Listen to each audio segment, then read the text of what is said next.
नमस्कार साथियों, स्वागत है आपका एक बार फिर से हमारे शो में बात यूपीएससी की रवि के साथ में। साथियों, बात यूपीएससी सिविल सर्विसेज की हो रही है। हमने पहले भी अपने कई एपिसोड्स में यूपीएससी सिविल सर्विसेज या स्टेट पीसीएस के बारे में बात करी है। मेंटोर से भी हमने बात करी और टॉपर से भी बात करी। आज हमारे मेहमान एक टॉपर हैं, सेलेक्टेड ऑफिसर हैं और जानेंगे उनसे उनकी तैयारी, उनकी स्ट्रेटजीज़ के बारे में, उनके अप्स एंड डाउन्स के बारे में। तो आइए मिलते हैं हमारे आज के नए मेहमान जतिन जैन के बारे में। जतिन जी, बहुत बहुत स्वागत है आपका और बहुत बहुत मुबारकबाद आपके अपने सपनों को पूरा करने के लिए। बिल्कुल। जतिन जी, मैं चाहूँगा कि हमारे दर्शकों को आप अपने बारे में इंट्रोड्यूस करें। मेरा नाम जतिन जैन है। मैं मध्य प्रदेश के जबलपुर ज़िले से आता हूँ।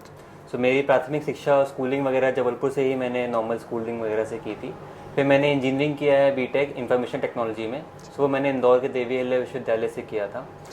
तो 12th से मेरे फैमिली में सब बिजनेसमैन है, पापा वगैरह का सबका बिजनेस है। पापा मुझसे पूछते रहते थे कि अब जब 10वीं में आए, 12वीं में आए कि भाई आगे का क्या प्लान है, कैसा क्या, उसके हिसाब से बिजनेस प्लान एग्जीक्यूट करें।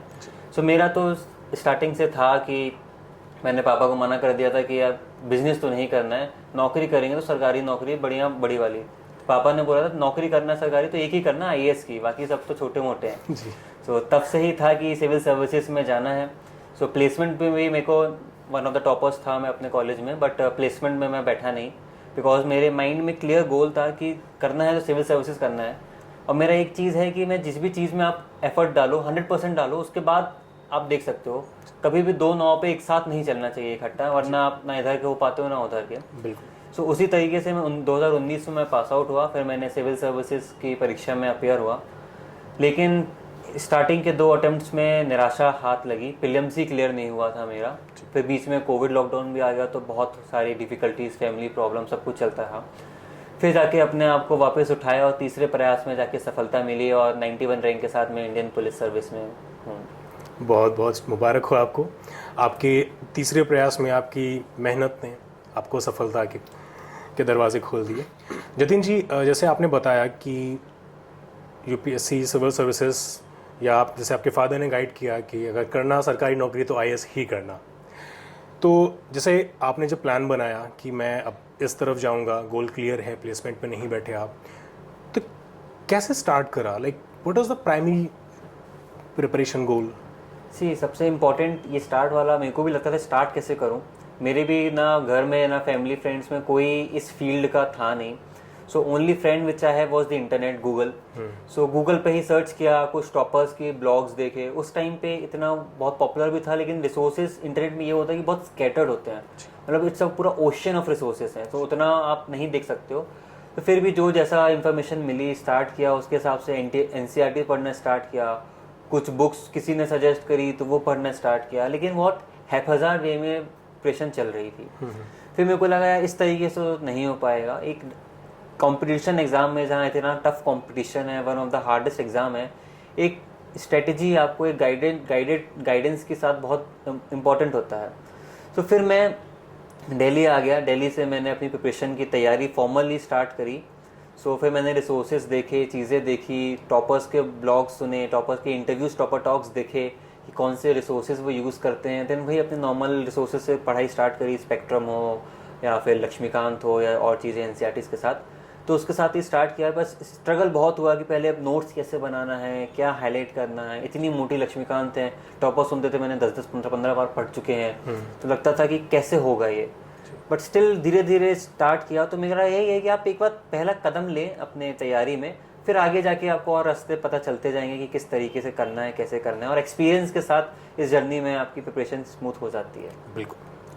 तो जतिन जी, आप ये बताएं कि जैसे पहले 2 प्रयासों में जो असफलता मिली और तीसरे प्रयास में सफलता ऐसी मिली कि प्री मेंस इंटरव्यू क्वालिफाई होने के साथ साथ आपको रैंक भी मिल गई, आप टॉप 100 में रहे, तो ऐसा क्या किया था थर्ड अटेम्प्ट में जो स्टार्टिंग के पहले और दूसरे अटेम्प्ट में नहीं किया?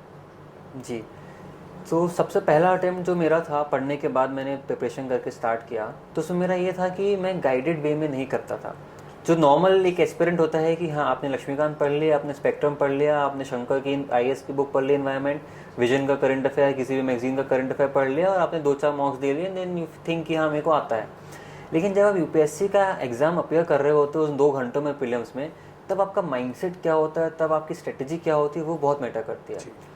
और मैं तो ये मानता हूँ कि इस एग्ज़ाम में पीवाईक्यूज से बेटर कुछ नहीं है। तो पीवाईक्यूज को मैंने निगलेक्ट किया फर्स्ट फेज में, मैं अगर कहूँ तो मतलब मैंने नॉर्मल वे में देखे कि अच्छा हाँ ठीक है, उनको इन डेप्थ एनालिसिस नहीं किया। तो उस वजह से मेरा प्रीलिम्स क्लियर नहीं हुआ। और एग्ज़ाम में मैं थोड़ा पैनिक भी किया, कॉन्फिडेंस तो था लेकिन एग्ज़ाम में नर्वसनेस के चक्कर में थोड़ा पैनिक ज़्यादा हुआ, तो फिर वो सिली मिस्टेक ज़्यादा हो गई। तो आप इस कंपटीशन में सिली मिस्टेक्स अफोर्ड नहीं कर सकते हो, या पॉलिटी के क्वेश्चन गलत करना अफोर्ड नहीं कर सकते हो, सिंपल से हैं। ठीक है, मैंने उससे लर्न किया। सेकेंड अटैम्प्ट में जब मैं गया तो मेरी जीएस की प्रिपरेशन सॉलिड थी, तैयार था, मैंने गलतियों से सीखा, मॉक टेस्ट भी लगाए। बट एक और गलती की मैंने, ओवर कॉन्फिडेंस में आया, मैं सीसेट प्रैक्टिस नहीं किया। एंड सेकेंड अटैम्प्ट में आजकल बहुत भी चलता है, बहुत सारे लोगों के लिए सीसेट बैरियर होता है। मेरे अटैम्प्ट में भी मैं सेकेंड अटैम्प्ट में सीसेट क्लियर नहीं कर पाया। जीएस में क्लियर कर रहा था आराम से above 100, but I floundered in CSAT. It was the biggest setback in my UPSC journey और in my life I would say, because वैसा फेलियर कि आप सब कुछ कर रहे हो, आप प्रीलिम्स ही नहीं निकल रहा है, जब आप पूरा अपना एफर्ट 200% दे चुके हो, तो लगता है कि आप क्या मतलब है इस करने का, जब प्रीलिम्स ही नहीं निकल रहा तो मैं क्या करूं। बिकॉज प्रीलिम्स नहीं निकलता पूरे साल बर्बाद हो जाता है आपका। बिल्कुल बिल्कुल। आप कुछ भी कर सकते हो, सीधे अगले साल प्रीलिम्स देने का मौका मिलेगा आपको, बीच में कुछ नहीं है। सो बहुत गिरा, बहुत टूटा, बहुत रोया, परेशान हुआ। फिर जो मेरे पेरेंट्स थे, मेरे मम्मी पापा थे, और मेरे कुछ खास दोस्त थे और कुछ मेंटर्स थे जिनके पास मैं गया कि सर क्या करना है आप बताइए। सब ने यही बोला ठीक है। तो कुछ समय खुद से परेशान रहने के बाद, खुद से बात करने के बाद मैंने खुद को उठाया, बोला कि निराशा कुछ नहीं होती, निराशा से आशा नहीं छोड़नी है अपन को। बिल्कुल। सो जो मेरा था कि ठीक है कोई बात नहीं, मेरे सारे दोस्त लोग का प्रीलिम्स निकल गया था। फिर मैंने प्रीलिम्स की तैयारी, मेंस की तैयारी बहुत जोरों शोरों से की। अपना पूरे ऑप्शनल की टेस्ट सीरीज ज्वाइन की, ऑप्शनल पूरा एकदम रट लिया, प्रिपेयर कर लिया कि बस कल मेरे को मेंस लिखने का मौका मिला, मैं तैयार हो जाऊँ। बिल्कुल। उस दृढ़ निश्चय के साथ मैंने मेंस की तैयारी की कि देखा जाएगा प्री क्या होता है। तो मैंने मेंस में ऑप्शनल कर लिया पूरा, मैंने जीएस के सारे नोट्स, शॉर्ट नोट्स वगैरह सब कुछ बना लिया। देन जब समय आया तीसरे प्रीलिम्स के प्रयास का, सो मेरा पूरा ध्यान सिर्फ प्रीलिम्स पे था कि प्रीलिम्स क्लियर करना है। मैंने सारे मॉक टेस्ट दिए, मैंने पीवाईक्यूज का ऐसा एनालिसिस किया कि कोई नहीं किया होगा ऐसा, कि मेरे को पता था कि यूपीएससी किस तरीके से चीज़ें पूछेगा। उसके बाद मैंने कम से कम, आप मानेंगे नहीं, 100 मॉक टेस्ट दिए होंगे, सेक्शनल और फुल लेंथ सब मिला के 3 महीने में। 90 दिन होते हैं 3 महीने में, हर दिन ऑलमोस्ट एक पेपर। बिकॉज मेरे को कॉन्फिडेंस चाहिए था। मैंने सीसेट भी प्रैक्टिस किया। सीसेट फेलियर के बाद मैंने सेकंड थर्ड अटेम्प्ट में डेली, लास्ट महीने में 1 से 2 घंटे में डेली सीसेट को देता था, बिकॉज मैं इग्नोर नहीं कर सकता था। बिल्कुल। बिकॉज मैं नहीं चाहता था कि तीसरा अटेम्प्ट, मैंने सोचा था एक्चुअली, जब मैं घर से आया था पापा को बोल के आया था कि अब 3 अटेम्प्ट मुझे दे दीजिए, उसके बाद फिर आप जो बोलेंगे बिजनेस करना है करना है, उसके बाद हम देख लेंगे। तो दो प्रयास मेरे ऐसे विफल हो चुके थे। तो तीसरा और आखिरी प्रयास था मेरे हाथ में। तो मैंने पूरी जान लगा दी उसमें, और फिर प्रीलिम्स निकल गया। प्रीलिम्स के बाद मेरा जो सेकंड अटेम्प्ट में जो फेलियर था, उसमें जो मैंने मेंस की तैयारी की, वो मेरे को काफ़ी हेल्प की। कि जब मैंने पहला ही मेंस लिखा तो मेरे पास एक्सपीरियंस तो नहीं था, लेकिन मेरे पास कॉन्फिडेंस था कि हाँ मेरे नोट्स तैयार हैं। मैंने पेपर लिखा, ठीक हुआ, मेंस भी ठीक ठाक से हो गया था। फिर इंटरव्यू भी रहा, इंटरव्यू भी अच्छे से हुआ, इंटरव्यू का एक्सपीरियंस भी काफ़ी बढ़िया था। एंड देन भगवान की भी कृपा रही और सब कुछ आशीर्वाद रहा, लोगों की दुआएं रही, सिलेक्शन हो गया। बिल्कुल।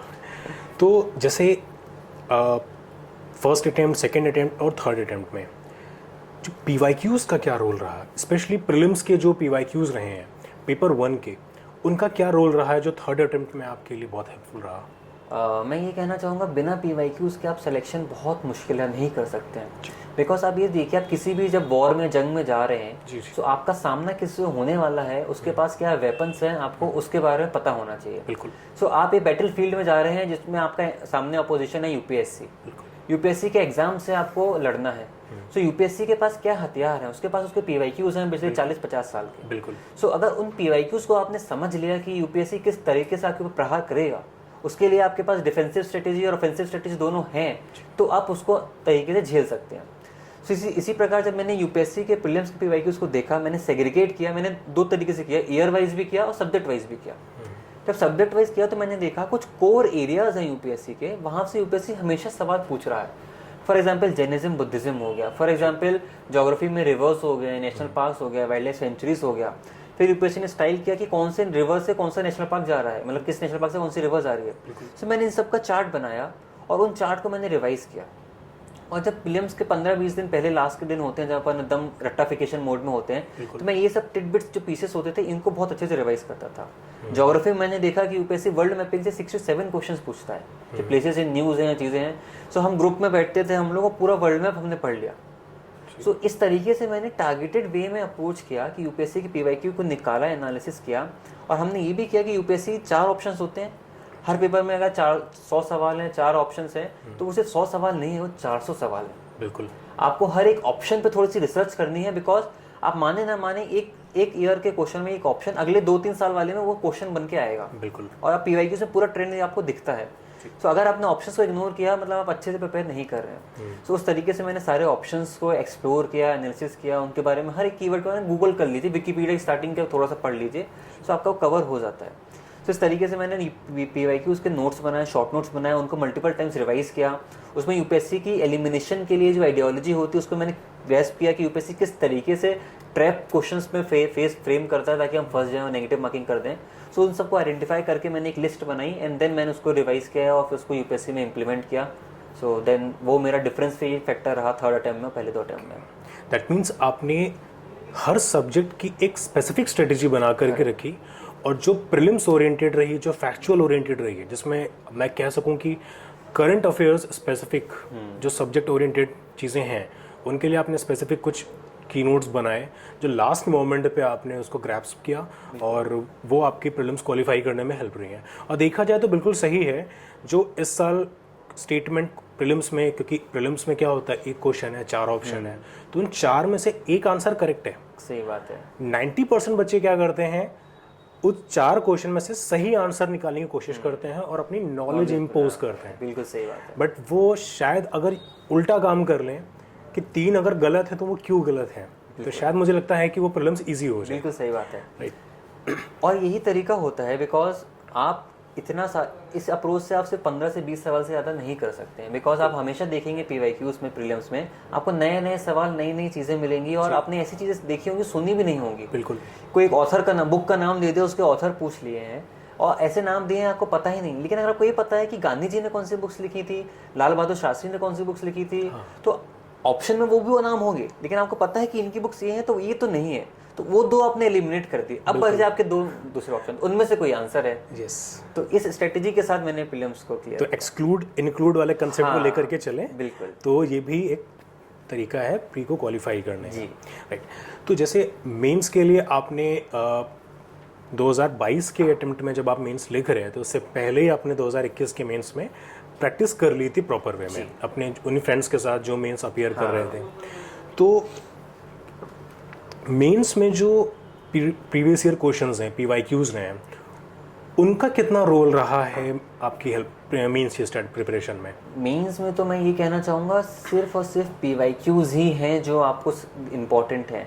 बिकॉज आप माने या ना माने, मैं अभी भी कहता हूँ 60 to 65% पेपर्स आप प्रिडिक्ट कर सकते हो मेंस का, और वो सिर्फ और सिर्फ पीवाईक्यूज की थीम के अराउंड ही रिवॉल्व करता है। यूपीएससी ने प्रीलिम्स में सिलेबस नहीं दिया हुआ है, लेकिन यूपीएससी ने बहुत मेहनत करके मेंस का एक डिटेल्ड सिलेबस बनाया हुआ है। एंड यूपीएससी मेंस में अपने सिलेबस के बाहर नहीं सवाल पूछती है। 1-2 बाउंसर्स क्वेश्चंस होते हैं सिलेबस के, हिडन सिलेबस में से होते हैं, लेकिन वो सबके लिए हैं। आप उनके पीछे मत भागिए। इस साल ट्विस्टर्स का क्वेश्चन आ गया या कुछ और क्वेश्चंस आ गए। जो टेलीस्कोप वगैरह का क्वेश्चन पिछली बार पूछ लिया था, S400, जब मैंने मेंस लिखा था S400 मिसाइल के फीचर्स पूछ लिए थे। अब हम सिर्फ एक लाइन पढ़ते हैं कि इस मिसाइल के ये फीचर्स हैं, इतना, और उसमें हम 2 पेज का आंसर नहीं लिख सकते हैं। सो वो कोई नहीं लिख सकता है। आप उन क्वेश्चंस को आउटलायर मान के समझिए, लेकिन जो बाकी 18 क्वेश्चंस हैं आपका ध्यान उनमें होना चाहिए। वो बेसिक्स और सिलेबस के ओरिएंटेड में से ही है। सो पीवाईक्यूज में से आप एनालाइज कीजिए किस थीम से रिपीट कर रहा है। अगर आप देखेंगे इंटरनल सिक्योरिटी में हर साल साइबर सिक्योरिटी से क्वेश्चन आता है। इंटरनल सिक्योरिटी सिर्फ 4 सवाल आते हैं। एक इंटरनल सिक्योरिटी में साइबर सिक्योरिटी से होगा, एक आपका टेररिज्म से होगा, एक लेफ्ट विंग एक्सट्रीमिज्म और इंसर्जेंसी से होगा। 3 सवाल फिक्स हैं आपके। अब आप उन 3 में टारगेटेड वे में नोट्स बनाइए, अपना कंटेंट बनाइए, अपना वैल्यू एडिशन कीजिए और उसको ही रिवाइज कीजिए ताकि आप उसको रिप्रोड्यूस कर पाएं। तो अगर आपकी टारगेटेड अप्रोच होगी रहता है इंटरनल सिक्योरिटी पूरा कंटेंट आप पढ़ें, उससे अच्छा अगर आप इन 4 को बहुत अच्छे से पढ़ें, बाकी को गो थ्रू करें, तो आपका उस टारगेटेड वे में पीवाईक्यूज आपको हेल्प करते हैं।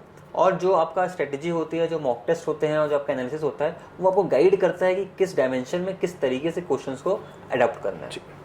तो जैसे मैं एस्पिरेंट्स को यही बताता हूँ कि जब आप यूपीएससी सिविल सर्विसेज के एग्ज़ाम की प्रिपरेशन कर रहे हैं तो बेटर है यूपीएससी सिविल सर्विसेज के जो प्रीवियस ईयर क्वेश्चंस हैं, इधर प्रीलिम्स रहे हो या मेंस रहे हो।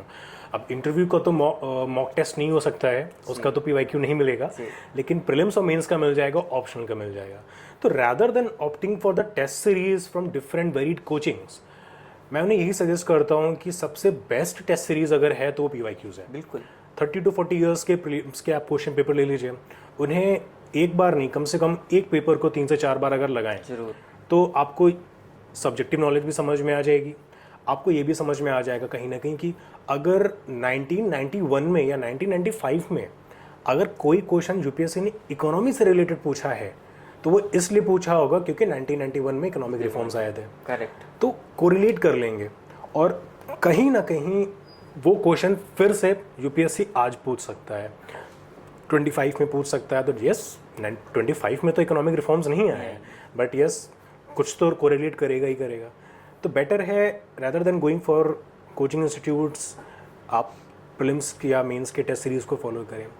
जतिन जी, ये तो प्रीलिम्स और मेंस की बात हो गई, जीएस की। अब आती बात ऑप्शनल की। तो इससे पहले मैं ऑप्शनल पूछूँ आपसे, आप पहले मुझे ये बताएं कि ऑप्शनल चूज़ करने के लिए क्या पैरामीटर्स लेके चलने चाहिए किसी भी एस्पिरेंट को, इधर वो बिलोंग कर रहा है साइंस बैकग्राउंड से या कॉमर्स या आर्ट से। तो मेरा तो यही रहेगा, देखिए आप आए हैं यूपीएससी के फील्ड में, आपका एक ही मकसद है यूपीएससी एग्जाम क्लियर करना। जी। सबसे पहले आपका ऑप्शन वो होना चाहिए जो आपको एग्जाम क्लियर करने में हेल्प करे, मतलब जो कि थोड़ा सा हाईली स्कोरिंग हो। सेकेंड चीज़ होती है उसके बारे में, अगर आपके पास नॉलेज नहीं है तो आपके पास रिसोर्सेज अवेलेबिलिटी होना चाहिए मार्केट में, कि कोई टीचर हो, किसी के नोट्स हो, किसी कंटेंट हो, ताकि आप उससे पढ़ तो सकें उस चीज़ों को। तो रिसोर्स अवेलेबिलिटी सेकंड फैक्टर हो गया। थर्ड फैक्टर होता है आपका कंफर्ट जोन। ज़रूरी नहीं है आप जिस बैकग्राउंड से आते हैं वही ऑप्शन लें।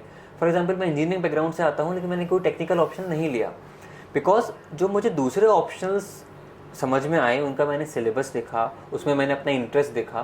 तो अगर ऑप्शन आप ये समझ के लीजिए, अगर आपका पहले अटेम्प्ट में आप ये एग्ज़ाम 2 साल का है, 1 साल आप पूरा पढ़ते हैं और अगले 1 साल पूरा एग्जाम चलता है, प्री मीन्स एंड इंटरव्यू। अगर आप ऑप्शनल में आपका इंटरेस्ट नहीं है तो आप उसको अपना ड्यू टाइम एफिशिएंटली नहीं दे पाएंगे। जीएस में तो आपके पास वैरायटी होती है कि आप जीएस 1 2 3 एथिक्स पढ़ रहे हैं, ऑप्शनल में सिर्फ एक सब्जेक्ट ही आपको 2 साल पढ़ना है। तो अगर आपका सेल्फ इंटरेस्ट नहीं है तो आप उसको नहीं कर पाएंगे। तो इसलिए आपका इंटरेस्ट बहुत ज़रूरी है उस ऑप्शनल को लेके, ताकि आप उसको पढ़ने में आपको इंजॉय आना चाहिए, मज़ा आना चाहिए। सो एक फैक्टर वो हो गया।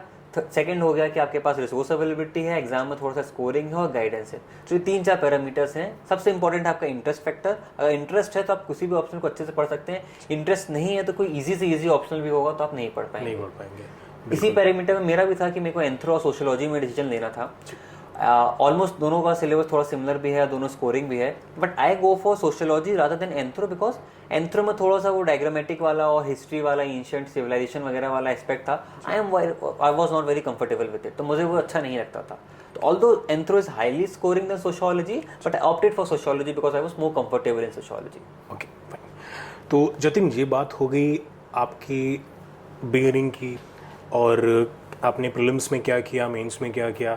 अब थोड़ी सी बात कर लेते हैं जिसको लेकर कि हमारे दर्शक बहुत ज़्यादा एक्साइटेड रहते हैं कि सिलेक्शन उस दिन जिस दिन रिज़ल्ट आता है उसमें अपना नाम देखना, तो उस दिन ऐसा लगता है कि शायद ये दुनिया का सबसे, अपनी ज़िंदगी का सबसे ऐतिहासिक पल होता है, परिवार में खुशी होती है।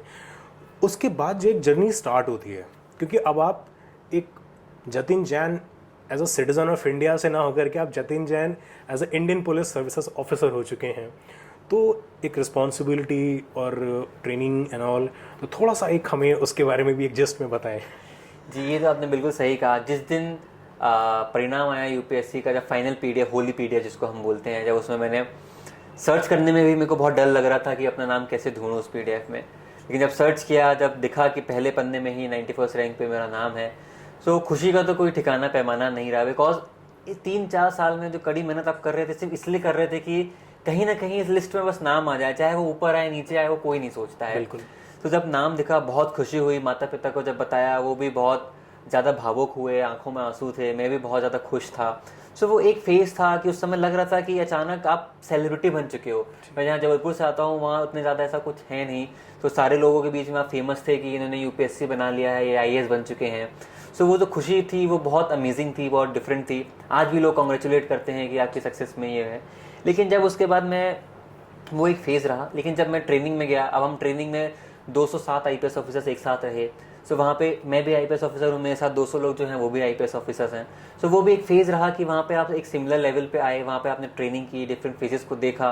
फिर जब मैं आज अपना इस मोमेंट पे एनालिसिस करता हूँ कि पुरानी जर्नी में जब मैंने फेलियर्स फेस किए थे और जब मैंने ये देखा कि मैं सक्सेसफुल भी हुआ तीसरे टाइम में, और जो अभी मैं ट्रेनिंग कर रहा हूँ, इन सर्विस में हूँ, लोगों से मिल रहा हूँ, सीनियर से, अपने कलीग से, अपने फ्रेंड से, तो मेरे को ये भी रियलाइज़ होता है कि UPSC is just an examination like any other examination.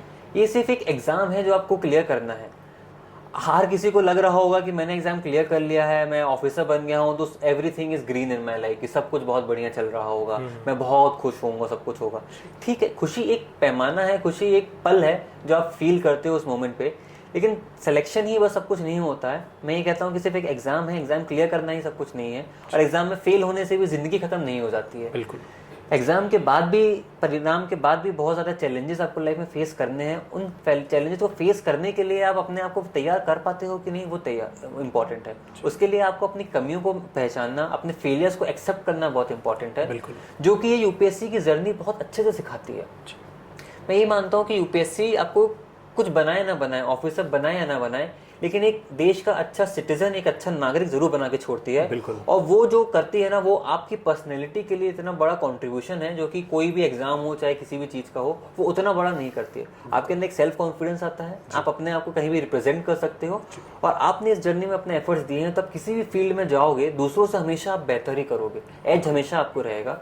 तो मैं यही कहता हूँ, जो सक्सेसफुल नहीं भी हो पाते हैं, आप गिव अप मत कीजिए, डिप्रेशन में मत जाइए, उन चीज़ों से लड़िए। अंधेरे में जाने से कुछ नहीं होता है। वही मैंने बोला था, मेरे को निराशा हुई लेकिन मैंने आशा नहीं छोड़ी, बिकॉज वो आशा की जो किरण है ना, वो आपको हमेशा आपके मन में रहनी चाहिए, बिकॉज आपके घर वाले हैं, आपके परिवार हैं, आपके दोस्त हैं, उन सबका प्यार हमेशा आपके साथ है। आप बस अच्छा कर्म करते जाइए, आप अपनी मेहनत करते जाइए। सफलता मिले ना मिले, ये एक चीज, सिक्के के दो पहलू होते हैं ना, किसी को सफलता मिलेगी, किसी को नहीं मिलेगी। बिल्कुल। तो कभी आपको पक्ष में चीजें होंगी, कभी आपके विपक्ष में चीजें होंगी, लेकिन अगर आप उस निरंतरता से चलते जाएंगे, आप उस प्रोसेस पे चलते जाएंगे, तो आप जहां भी जाएंगे आप बहुत अच्छा करेंगे, खुश रहेंगे। बिल्कुल। ये बहुत अच्छी बात आपने कही, क्योंकि बहुत से ऐसे एस्पिरेंट्स हैं जिन्होंने इस एग्ज़ाम की प्रिपरेशन में अपनी लाइफ का सबसे क्रीम पार्ट इन किताबों में इतना तल्लीनता से लगा दिया कि शायद वो उन पलों को जी नहीं पाए, और आज वो निराश हो चुके हैं, हताश हो चुके हैं। तो मैं उन्हें यही समझाने का प्रयास करता हूँ कि ये सिर्फ एक परीक्षा है। यदि आप इसे क्वालिफाई कर लेते जब आप, तो आप यही कहते कि it's just a job, that's it, nothing more than that. Correct. But वही है, नहीं मिला तो सोना, मिल गया तो माटी। सही बात है। ये भी एक बात है। लेकिन देखा जाए तो मेहनत और लगन, जैसा कि श्री कृष्ण ने भी यही कहा है कि कर्म करो, फल की चिंता मत करो। और यदि अभी जतिन जैन ने भी यही कहा कि आप सिर्फ एफर्ट्स करिए, अपना 100% दीजिए, रेस्ट जो होगा अच्छा ही होगा।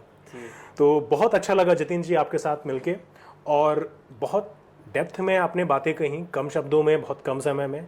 और मैं उम्मीद करता हूँ कि हमारे एस्पिरेंट्स को, जो आने वाले समय में एग्ज़ाम देने वाले हैं, या इस बार जिन्होंने अभी मेंस लिखा है और वेट कर रहे हैं अपने मेंस के रिजल्ट का, उम्मीद बनाए रखिए। और यस, मिरेकल्स डू हैपन। और बहुत अच्छा लगा जतिन जी आपसे मिल करके, आपने अपना कीमती समय दिया। और इसी के साथ साथियों, मिलेंगे नए एपिसोड में, तब तक के लिए धन्यवाद। Thank you Jatin ji. Thank you.